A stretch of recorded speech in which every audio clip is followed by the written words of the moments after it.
Well, I think we're live, as they say, so we'll just noodle and busk until LinkedIn officially flips us over to live, although we probably all are anyway. I can find out. There you go.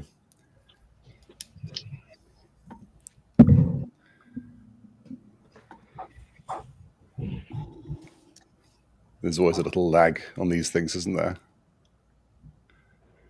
I'm sure people would be chuckling at the same time. Let's see. There we are, we're live. Excellent. There we are. Right. Right. Well, good afternoon, everyone, and good morning. I think I was looking this morning and I'm thinking as I was mulling over my cup of coffee, we've got Eastern, Central, Mountain and Pacific here, but we're also live across Australia as well. So good morning, good afternoon, good evening, everyone, and certainly very good evening in the United Kingdom. This evening, I want to spend some time with some lovely friends of mine and people I've worked the problem with, and introducing them. We've got Mandy, CISO of Elastic, Steve Zalweski, who everyone knows from his past work at Levi's, and that wonderful phrase, Steve, of how does that help you sell more jeans, which we must weave into later on. We've got David O'Neill, CISO of iCIMS, and Tammy Klotz, who's CISO of Trinseo. I'm absolutely delighted to work the problem here live. And I think one of the things I'd like to call out right from the beginning here is this is unscripted. The reason we go live is we want this to be raw, organic, and real. And I think we've all written before together. We've got such knowledge in the room here. And I think to share openly with everyone, how did we get to this title? Well, everyone got to this title. And I think that's wonderful. I didn't present it. It was a consensus of let's talk about the basics. What are the fundamentals? And Mandy, I do keep mentioning it because it was one of those poignant points in life when you and I were talking about 2 or 3 years ago. And I said, why don't people do the basics? You said to me, well, Dan, they're boring. And it really struck me. So wind forward 3 years forward. We're going to talk today about brilliant at the basics. So let's go straight in. Everyone can look up everyone's profiles. But I think we're at the point now, guys. Do we need to redefine the basics? What are they? David, let's come to you straight away. Tell me, I know you and we've noodled, deliberated, cogitated, whatever the phrases are on this so many, many times. What do we need to do here? Yeah, I think it's a hard question when we think about what the basics mean, especially if you're a new CISO and you're trying to define your program. A lot of us, we look at regulatory compliance, right? Or we look at certifications, SOC and ISO.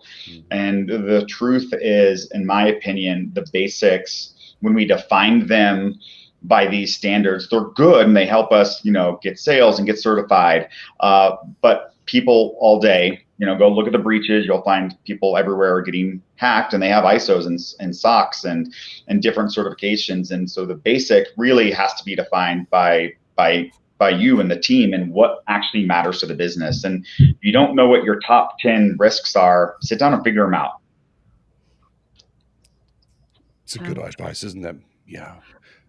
Tammy, what do you reckon? So, my take on this is always to bring it back to the human element of what we do on a daily basis, right? So, there's the annual training. However, that's definitely not enough, as I think all of us on the call do agree with that.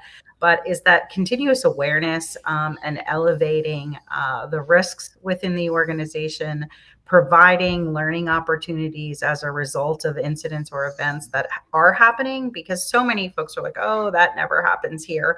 But the more you can share to make it real for them, I think allows the culture that you're trying to build within the organization that focuses on security to kind of happen organically.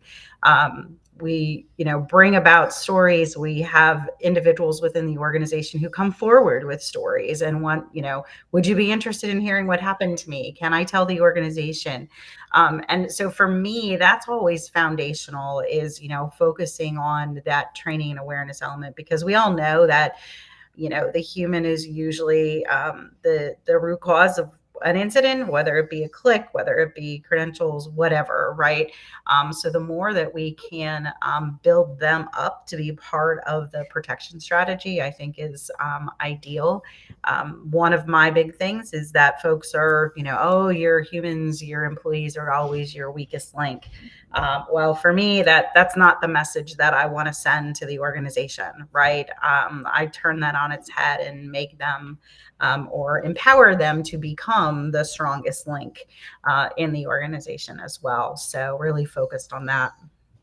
It's interesting you call that out as a protection strategy. That we definitely need to dig into that in due course. Mandy, your thoughts, the redefining those basics, what are they? What do we need to do? Yeah, I think spending some time reflecting on this, I don't think the core of the basics has changed.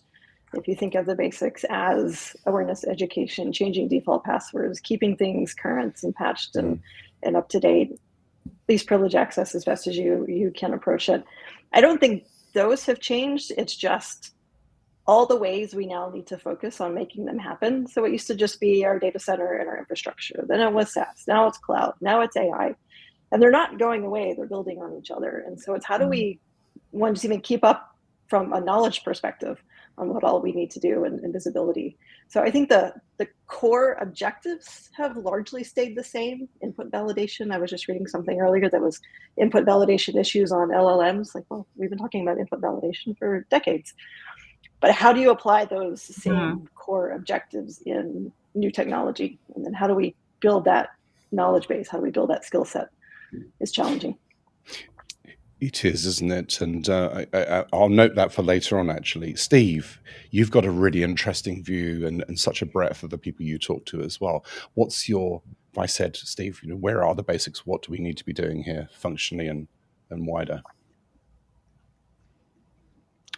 Yeah, so I'm going to take a slightly different perspective, right? With the goal being we don't all want to agree, which is when I think about this, I say for 30 years, we've been practicing cybersecurity. And for 30 years, we've pretty much used the same default model, which is we work for a CIO. It's a set of technical controls.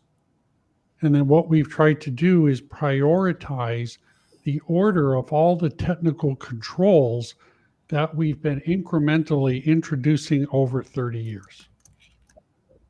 That's what we've been doing.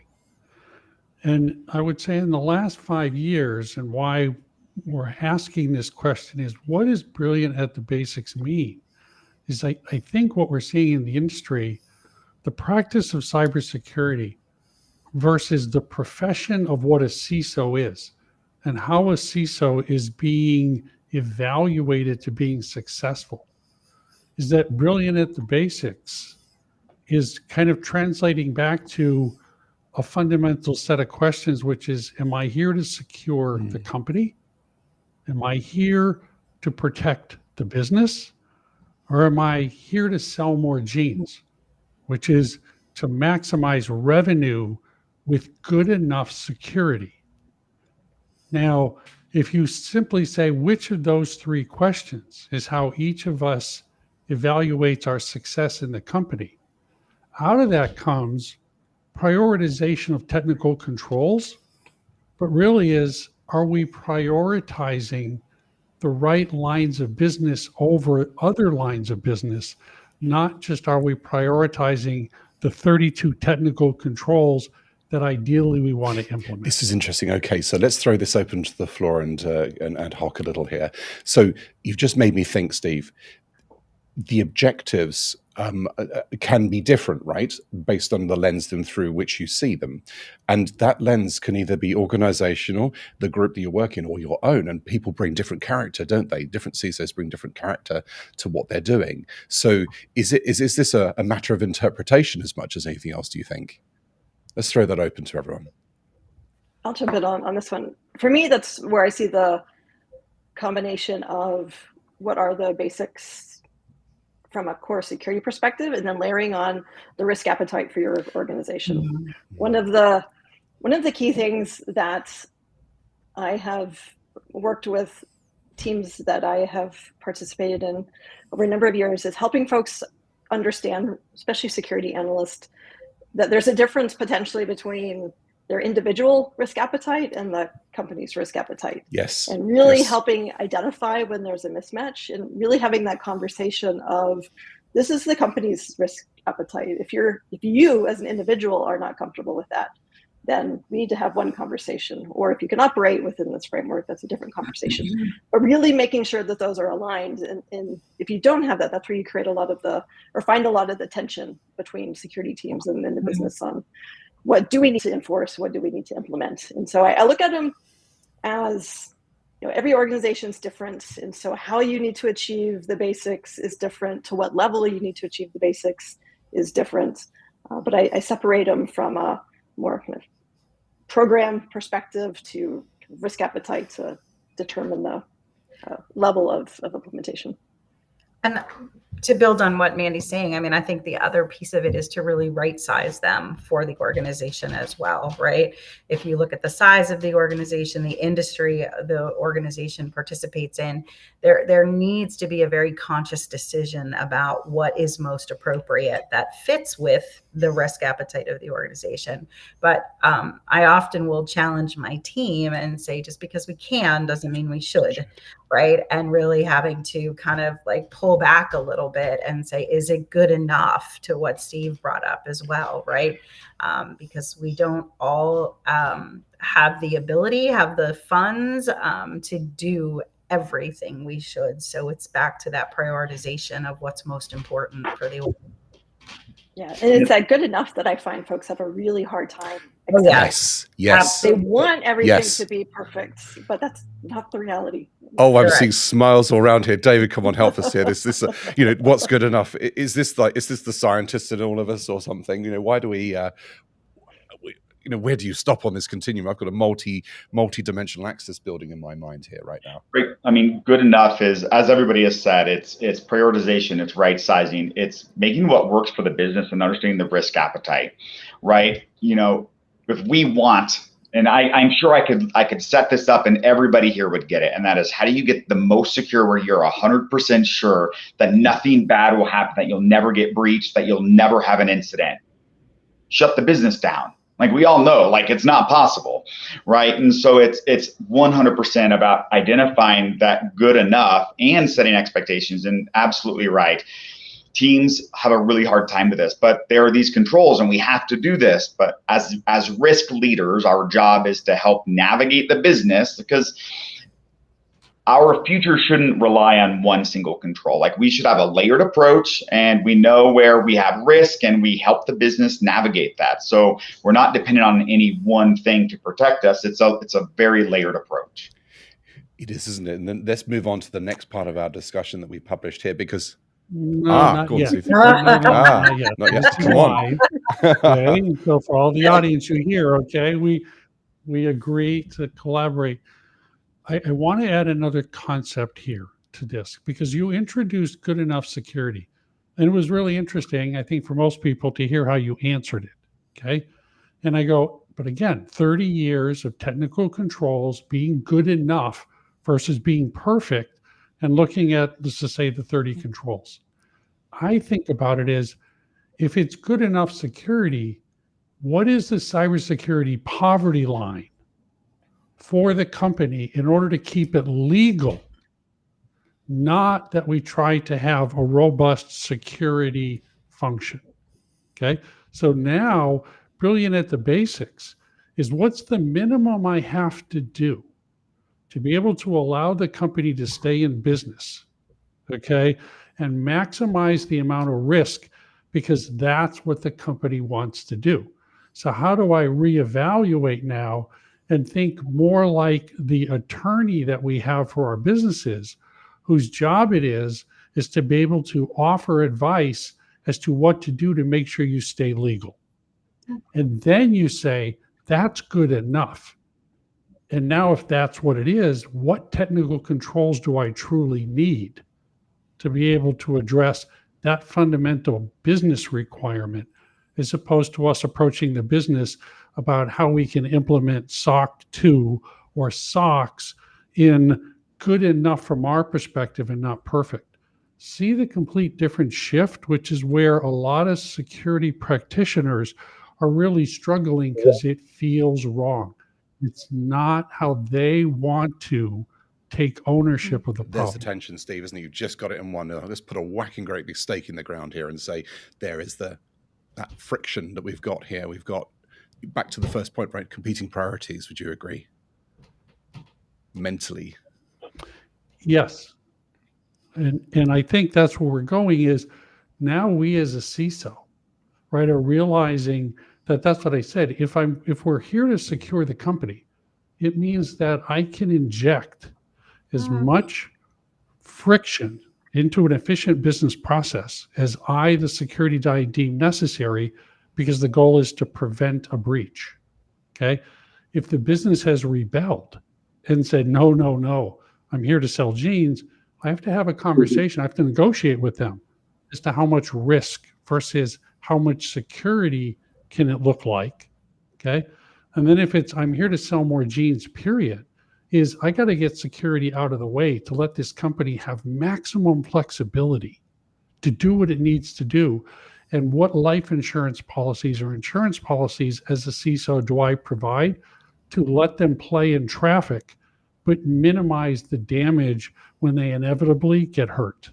See, and like this is the shift that we're starting to appreciate, and simply saying, so what is the business expecting of us versus what are we expecting of the business?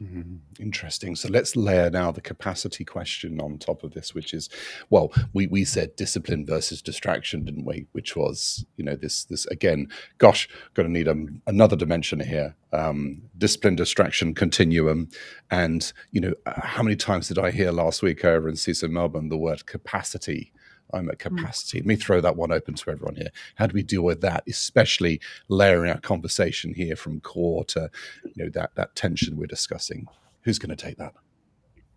There's always going to be competing priorities, right? There's always going to be more things to do than we can ever do, right? Having a healthy backlog is part of the process, and that's why we prioritize risk, right? And I think when we get in trouble, to Steve's point, and I think Mandy and Tammy have kind of said this as well, when our ability to prioritize and to understand the risk appetite is where we can't meet that risk appetite, there's potentially a problem, right? And I'm constantly reassessing, are we doing the right things as an organization, as a security organization? Are we spending our time in the right place? Are we working on the right things? And I often find that what worked yesterday isn't what we need today. Right? Businesses change. You have to be able to pivot and ensure that you're putting your people in the right spot. How many people here, are going to have their boss come to them? Oh, okay. Well, I'll just let you hire more people. I'm going to say, figure it out. It's not the answer, though, is it? It can't be. Mandy, you're grinning there on that comment. Where's your mind going on this?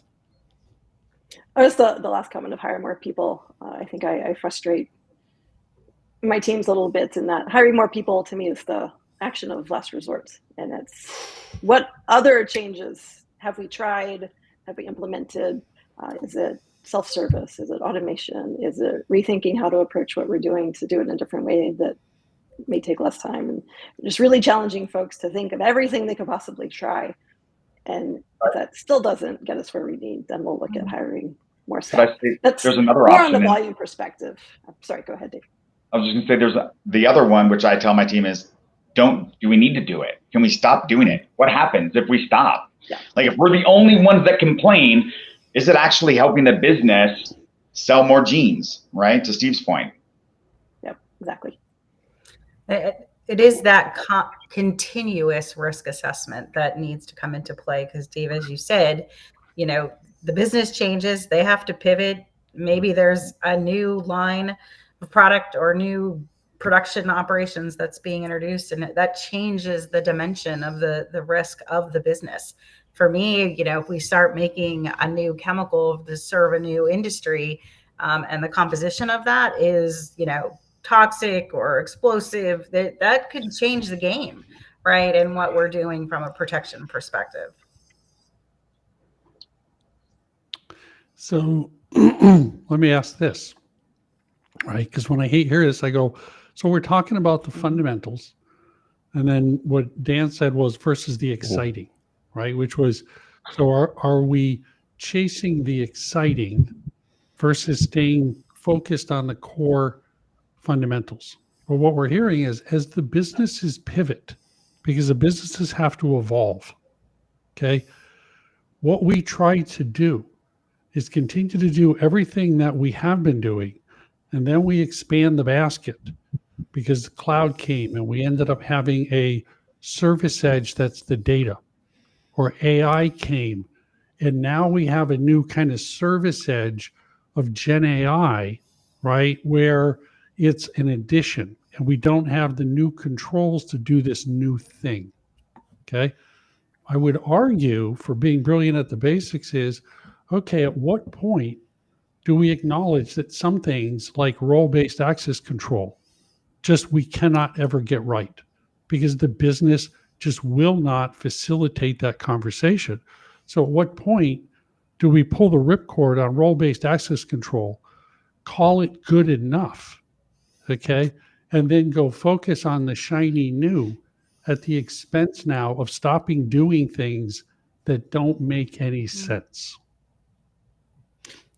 There's a phrase, isn't there? The concept of subtraction. It's something you never tend to hear about.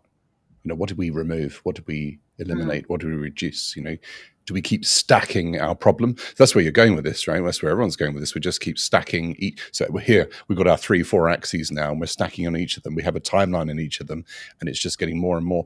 Mandy, I want to come back to your point. I actually see the, you see so many times someone lands in role, and then, you can almost project that there's going to be a post going, "We're hiring." And I'm not, obviously there's always context here and there's a serious comment, but I sometimes look at that and go, that's a leading indicator here, because you cannot keep throwing resource after something. And to everyone's point, we need to start working those problems and the fundamentals back again and saying, we've stretched up to this point. Now, do we need just to do a rework here and say, are we right-sized? What can we eliminate? What's good enough, Steve, is your point? What can we baseline? What can we reject even? But is it human nature to just to keep loading onto things? Because how many execs do you always hear? I'm at capacity, I'm busy. It's crushing, but that problem's never going away. So we keep feeding into it, but it's not going away. Something's coming out. Is that the root cause of breaches here? The capacity issue? I don't know. What does everyone think? I think part of our challenge is if you look at the vendor sprawl, right, that we all deal with on a regular basis, right? Big news today in the news, right? So Palo and CyberArk, right? You have one, you have both, but how do you then kind of continue to manage that, right? And that's just the one for the day, but it happens all the time. And how do we continue to rationalize our security toolbox when there's additional capabilities that are continuously being added? And now we have redundant capabilities with the tools that we own. And how do we, to your point, Dan, take things out? That's, it's not always easy to do that disentanglement, especially when there's contracts in play for multi-years. But I want to be able to take advantage of this platformatization. That is kind of the new buzzword as well. It's an ongoing challenge, right? As we look at our toolbox and the tools that are in it. Tammy, you've made a point that's just come into my mind, which is there's no reward cycle for the removal of something. We don't go, so we get rewarded when we deploy a project. Great, visible. It's got lights and bells and such, but there's no, look at what we removed. There's nothing. It's an echo chamber, isn't it? There's no reinforcement cycle. Steve, I see your mind going on this. So what you open for a Pandora's box here is the appreciation that the practice of cybersecurity is not a well understood profession yet. Okay, we're still evolving, right? And the profession of a CISO, same thing. And where we do it is different. So for example, I describe it as if you're in a Fortune 500, this is a GRC function. You probably as a CISO have good technical capabilities, because your audit teams are giving you money to provide ever more evidence of compliance against the legal and regulatory pressures that you must address to stay in business. So as a CISO, okay, you really are, to a certain extent, a technologist just deploying more tools for more evidence, and the audit team is carrying the day to give you money.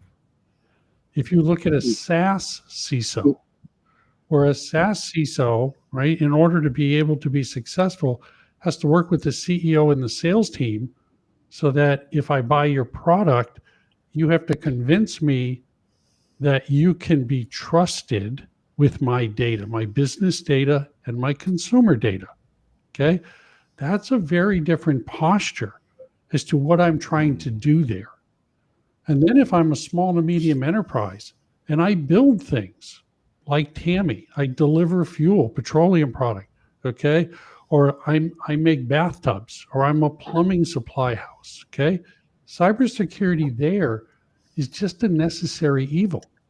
They don't need it, but they realize that there's some existential threats to their company, probably because contracts are coming in that has some security controls written in, that they have to have a basic set of security in order to do business. Now, based on those three exercises, look at each of us, put in those positions. What does brilliant at the basics look like?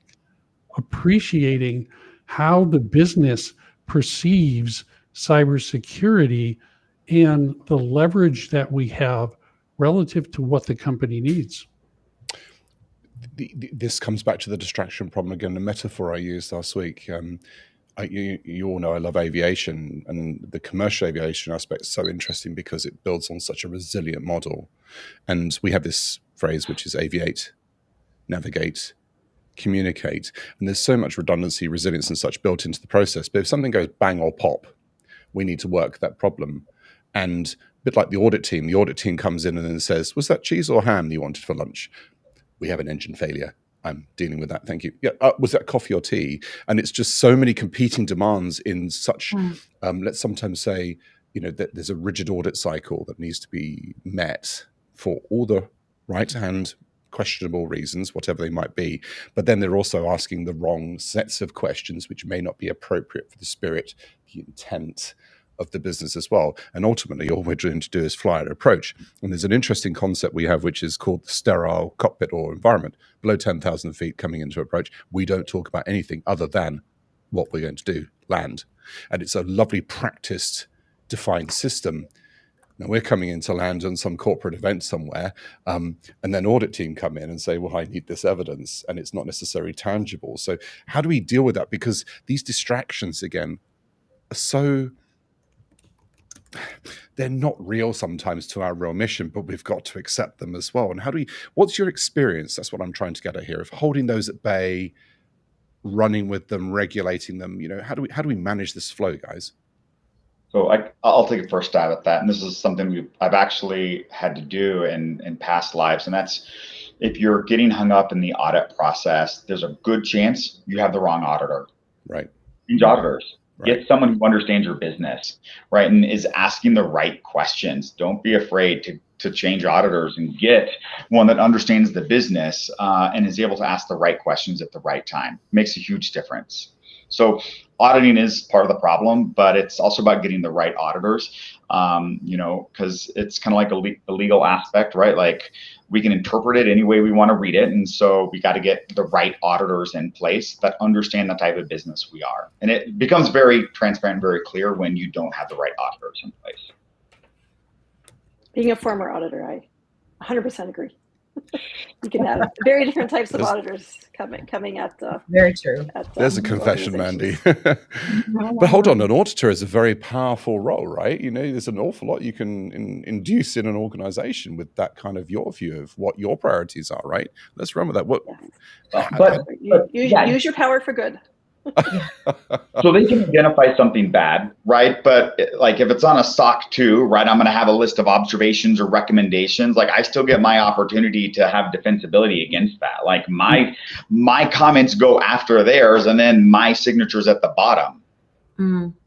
Yeah, I think that's a very important point, right? Because the auditors can flag the findings, they can suggest recommendations, but if we own the management action plan, we get to say what we are or are not going to do about that. And too oftentimes, I think there is, this thought process that I have to do what they said. And that's not the case, right? You get to accept the risk of that they've identified, or somebody else in the organization does. But having to do everything that the auditor said is not my MO, at least. So it's clear when the auditor doesn't understand the business, and you're like, that's a great recommendation if we were this type of business, which we're not. And so we're not going to do that. And I have a defensibility, right, against why we're not going to do it. Move on to the things that actually matter, that get us to good enough. So I'm going to take a contrarian view, Mandy, and you can take me out to the shed later. Is I'll go, when I advise companies, okay, they come in and they talk with me, and I said, look, here's how we game the system. When an auditor comes in, what they have to do, I go, is if our security policies can be very minimal, say what you do what you say. If you follow that simple mantra, the auditor must pass you. They may not want to, but what they have to do is evaluate what you said you would do versus do what you say. They can have suggestions that we think you should have more capability, but fundamentally, as long as your policies cover the basics of the framework that you're being evaluated against, you have tremendous flexibility to basically treat this as simply an exercise to pass, as opposed to using it to establish a level of security maturity that you're comfortable with. And let the business decide how much risk they're going to take. Because when you give them the opportunity to pass a SOC 2 for $15,000, and then in essence for the next 6 months require 8 people in the company to go chase after all of the processes you put in place, they will quickly come to the conclusion that there's a better way to spend those scarce resources, and money starts to flow. Or they realize that they've got a very basic way of passing and you got them where they needed to be, but they become uncomfortable with the true security posture relative to how it's measured. So what I always say is the auditors are going to come in, most of them, and they're just going to check the box. Don't give them a reason to say no, okay? And put the onus on the business to be comfortable with what they're 100%. doing. Yeah. Contrary. Oh, go ahead. Right. For David. Okay, I was going to say real quick, and that is your SOC, your ISO, or whatever compliance certification you're looking at should be a tool to leverage with the business. And being in a SaaS platform, right? When we look at what our customers are requiring of us, we go back to our SOC and our ISO, and we identify the processes that are most important to our customers that we need to audit against. And those are the things that get added back. Yeah. Sorry, go ahead, Mandy. I was just going to respond to Steve, and yes, we've gone a bit down a rabbit hole on the audit topic, but I think they do play a key role in security postures and the basics. But I think, Steve, yeah.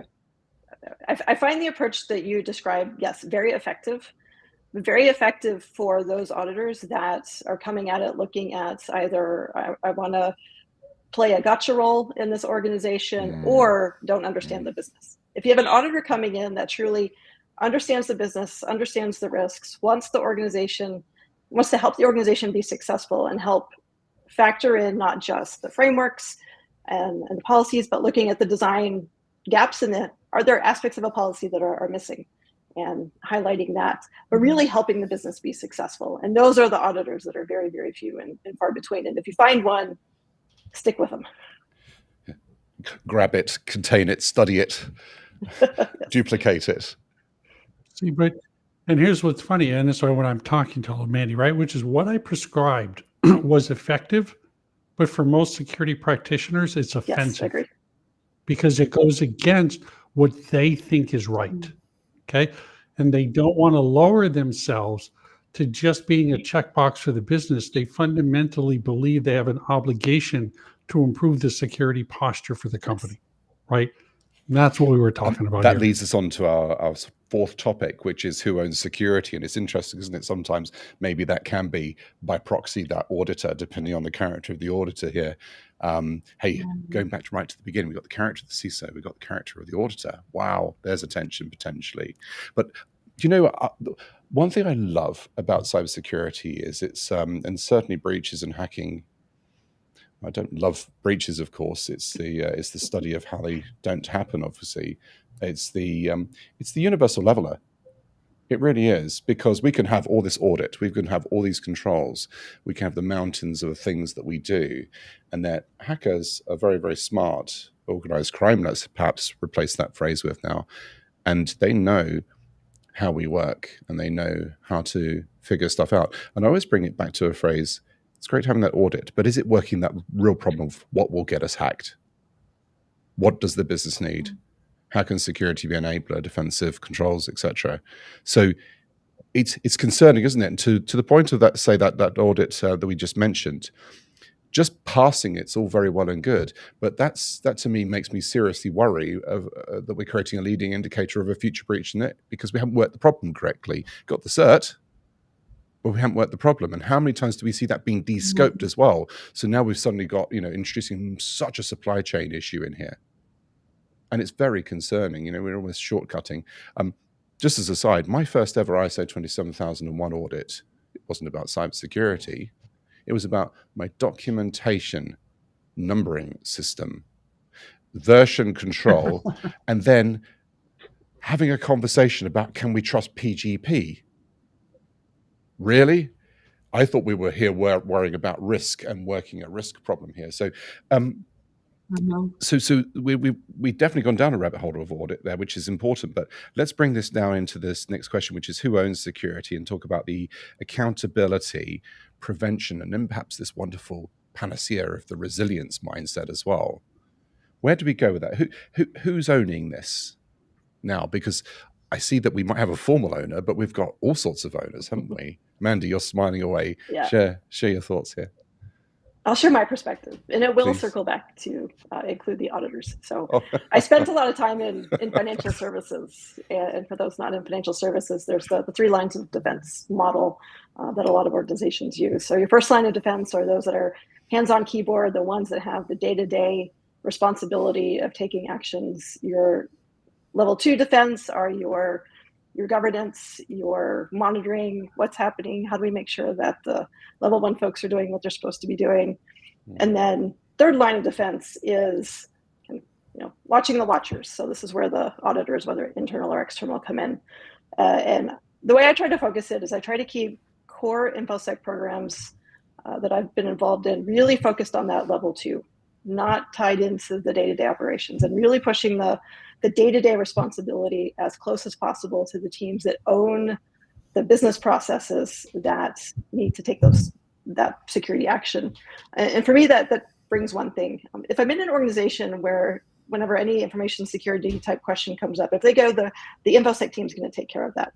We have the wrong culture. Everyone, you're never going to staff a centralized InfoSec team to cover absolutely everything that a company needs. So it's just building that into everyone's day-to-day responsibilities and expectations, and then layering on, making sure we're doing what we should be doing, what are we missing, and then having the third level of that. That's how I think about it. And so when it comes down to at the end of the day is I have overall accountability for security, but we're very closely with all teams across the business who have the day-to-day responsibility for their piece of the picture.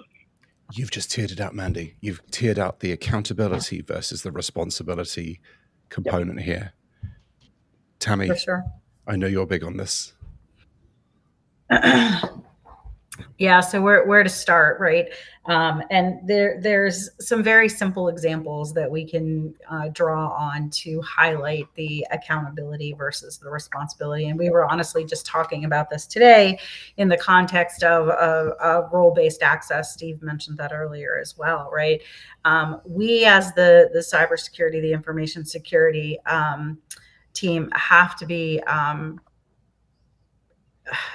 agnostic's not the right word, but our job is to grant the access, not to approve the access in those situations, right? Because somebody from the business has to take that responsibility to say, in that model, who is allowed to have access? I'm not going to own that. I'm not going to make that decision. That's not my decision. It's not my team's decision, and I'm not going to put them in that position. But historically, that is how things have evolved, whether it's application access, whether it's SharePoint access, whatever, right? That concept of embedding the role owner as being somebody in the business who has that responsibility to understand who can or cannot have access to information becomes extremely important. So that's kind of at the, the operational level. But if you take it even, kind of the opposite direction, when we think about, the board for our, they have accountability to ensure that the company is protected from a fiduciary responsibility perspective. In that model, I'm responsible to make sure that we're doing the right things to protect the organization, but ultimately they have accountability to make sure I'm doing what I'm supposed to be doing. You've got a matrix of accountability here based on the function, discipline, etc. you're tackling, right? Interesting. Yes. David, absolutely. I know you and I have spoken so many times about the helicopter versus hands-on parenting model here. Does that apply here? I think it depends on the business, right? I think there are certain times where you have to roll up your sleeves and you have to get potentially more involved. I think a great example of this is how we've seen AI kind of come out, like going back to the business and saying, I know it's hard and it's confusing and there's lots of new terms, but this is really still a data problem. Like, where's the data going and what are we doing with it? Like, still kind of fundamental. So to some extent, yes, when there are, especially from as a broad business perspective, there's a lack of understanding around the pivots and the trends in the business. Yes, sometimes we've got to get more involved. But I agree with Tammy. This is an accountability problem in the way that the business sees and identifies work, right? If my team is doing the actual hands-on work, like, we're doing something wrong. Steve? So I think a lot of people don't actually understand what a CISO is or what the role has turned into, right? And what we're talking about here is, like, when I talk to people, I go, so put a big bullseye on your chest and all the bad guys are attacking you every day and trying to kill your company, okay? Now, put a big bullseye on your back, and that's your executive team in your lines of business, okay? Wanting to claim ignorance, so when bad things happen, you take the bullet in the back. Who's your friend? Yep. Who in the room can you count on to have your back? The answer is nobody at this point. We're backed into a corner because we keep wanting to take responsibility, okay, to make sure that the business is safe and secure. And the business has gotten comfortable with us being idiots and accepting that, as opposed to saying, look, you as a line of business are a child. I am the parent, okay? I have to provide the first line of defense. I have to a certain extent, prevent you from hurting yourselves, okay? I also have to be the last line of defense. It's inevitable that you as a child are going to make mistakes. And therefore, I have to be able to detect when you touch the hot stove, get you to the emergency room to recover from the hot stove, okay? And then the last thing is I have to provide evidence of defense. I have to then be able to demonstrate that I was or am a good parent, that the fact that you touched the hot stove was not the fact that I was a terrible parent and social services is going to take my child away. It's to demonstrate that I wasn't a helicopter parent, I was an experiential parent or I was a Socratic parent because the child wanted willfully, right, to operate in a certain way. And I, as the parent, was trying to accommodate that to the degree that, in this case, the business dictates to me how they want to work. And so if we start to use those types of analogies, that's why I say, so with a bullseye on my chest and a bullseye on my back, my job is to own no risk. My job is to transfer all risk into the business and provide limited insurance policies where I believe that cybersecurity has an existential threat to the business staying in operation. And that's my accountability to manage those particular risks. Okay. And that kind of a philosophy, what does brilliant at the basics look like now? Because we're rethinking the role of a CISO. We're appreciating over the last 20 years kind of how we've created an untenable situation for ourselves. And now we got to figure out how we get out of it. Beautifully said. Beautifully said. And all those kind of, as you're weaving that through, that kind of stove metaphor, the only way, someone said to me yesterday, there's an era of CISOs right now that have had the school of hard knocks.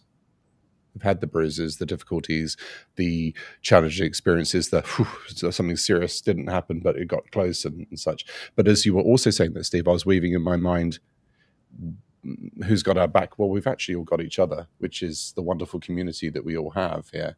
So, that there's so much opportunity to learn from each other. So I'd like to just, I'm conscious of time now, but I'd like to just throw a question that we haven't even discussed at everyone, but in a really nice way. What's the opportunity going forward? What is the opportunity for us if we're now taking this thinking?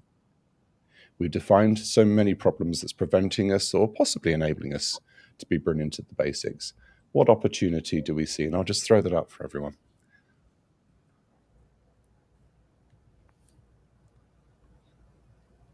What opportunities have we got? I think we are at a pivotal point, right? As Steve has mentioned repeatedly, we're practicing cyber, right? And we're learning every day because we have to, right? The threat actors are advancing. We need to stay ahead of them. That's not always easy to do. And we have the ability to influence a lot of the things that we've talked about today if we build the right partnerships within the organization, right? So, I believe in a lot of cases that my executive team would have my back in the event of, some sort of incident or breach actually happening. Not everybody's going to have that. I get it, right? But that's part of our job, to influence, to partner, and to provide the assurances to the executive team, to the board of directors, to our own teams that, we are here to protect the organization. Is it going to be perfect? No, we already talked about that ahead of time. And if somebody is expecting perfection, I'm out, right? I mean, that's definitely part of, the challenge. Technology works some days it doesn't, right? And if there is no room for error, I can do every level of protection possible, and there can still be an incident because maybe it happened outside of the areas of my control, at a customer that brought something into the organization, a vendor who brought something into the situation. I can't prevent all of that. So it's the acknowledgement of how do I recover? And we kind of touched on resilience a little bit earlier, but we didn't really dwell on that a whole lot. But that's really, I think, where the focus needs to be, right? Because the whole, it's not if, it's when. I get it, right? But what do we do when it actually does happen? And how quickly can we recover from that and pivot back to where we need to be? And that's the demonstration of, I got this, but we're cliche, we're all in it together, and we've got to do it to protect the organization. Tammy, make a note for our next essay. What do we do when? What a cracker of a statement. That is a good one. Let's work that. Let's work that. David, concluding thoughts as opportunity here. I think to Tammy's point, the going back to basics is about building trust in the organization. So when things do go sideways, you have the relationships within the business to be successful, right? I think that's a huge step here that we're kind of talking about some, but building the trust and ensuring that you have the relationships with not only the executive team and then your team, but all your peers in the organization. Yeah. So in the event something happens, like they do trust you enough to say, okay, like something happened, what do we do? And they're not fighting you, right? Like when I call to say it's bad, get on the phone and let's figure this out. Don't hang up and say, well, we can talk tomorrow about it. Lead with trust. Mandy. I think Steve touched on a lot of the pain points and challenges that we have been facing. And because we've just evolved and as things have been needed, we just keep bolting them on. But I think we are at that inflection point that Tammy mentioned. And I think the resilience aspect, redefining or kind of pivoting to what our perspective is, what we think of security today, moving away from specifically the breach mindset. I think as we move more and more, it's resilience. That could be a security issue, it could be an operational issue. There's many different sources of creating impacts to an organization. How do we look at that holistically, of which security is a part of it? And then how do we as an organization continue to move forward and be stable and resilient as much as we can? So I think it's an evolution. I think it's a maturity. And I think we're just at the very early stages of what that would look like. Interesting. There's stability, stable. That's a lovely phrase, isn't it? Steve, parting thoughts on opportunities. Sure. Resiliency is not the ability to put Humpty Dumpty back together again the way he was. Resiliency is to be able to withstand continuous attack for the lines of business that are critical to the business staying in business, continuing. Okay? Humpty Dumpty will have cracks. Humpty Dumpty may not have all of the pieces. What we have to think about is resiliency is withstanding continuous attack to allow the business to continue. It will never look like it used to after every attack. Okay? It has to get stronger at protecting what's important. And I leave with, so if you were to go to your board, and I did this, and I said, here's how I want you to metrics whether I deserve the job every day. I'm here to protect the brand, I'm here to protect the workforce, and I'm here to protect the supply chain. Because that ultimately are the key processes that cybersecurity has a role in the existential threat of this company going out of business. And I go, start with that and stop doing everything else and watch what happens and how you're perceived in your organization as a true business risk manager. What a gorgeous concept. Would I deserve to have that role and work that? It's a very well made point. It's time to wrap up. I'd like to say brilliant at the collaboration. I think the knowledge in this room is just absolutely awesome. It's so wonderful to work this set of problems with you guys. We're at nearly 55 minutes. Goodness, where did that go? But I think, hopefully, we've left some fundamentals out there with everyone, and we'll record this and put it out and make it accessible to everyone. But for the moment, I'd like to say thank you very much indeed. Mandy, Andress, Steve Zalweski, David O'Neill, and Tammy Klotz. Thank you ever so much, and what a wonderful discussion. Really value it. Thank you. Thank you. Thank you, Dan. Thank you. Thank you, Dan, for the opportunity. It was awesome with all of you. Great conversation.